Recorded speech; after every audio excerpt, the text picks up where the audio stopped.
Este é o momento no que o xerente do restaurante El Golimbreo recibía de mans dos responsables municipais a escultura e o diploma que o acredita como gañador do concurso de tapas celebrado este pasado Entroido. A súa tapa foi a mellor valorada dos 8 negocios participantes. Tuvemos máis de 1.700 participacións.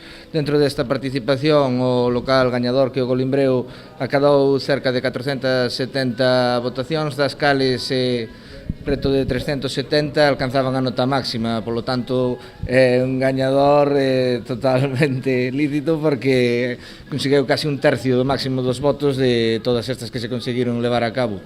A idea deste tipo de iniciativas é conseguir que a xente veña á hostelería local e conseguir que todos os nosos veciños disfruten da gastronomía e deste tipo de festas, e conseguimos con este tipo de iniciativas que todo o mundo disfrute e pasar un Entroido moi divertido para todos. E todo grazas á súa tapa baixo o nome de La Conllete. Bueno, máis que nada, dar as gracias ao Concello por organizar isto, verdad, notouse moito un fin de semana que suele ser moi débil, notouse a afluencia de xente, traballamos moi ben ese fin de semana.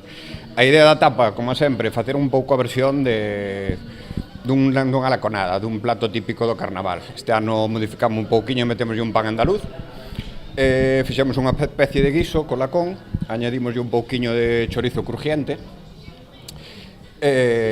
Simplemente dar as grazas e que se repita todos os anos isto. Tamén se procedeu á entrega do premio do sorteo realizado entre todos os clientes participantes na ruta de tapas.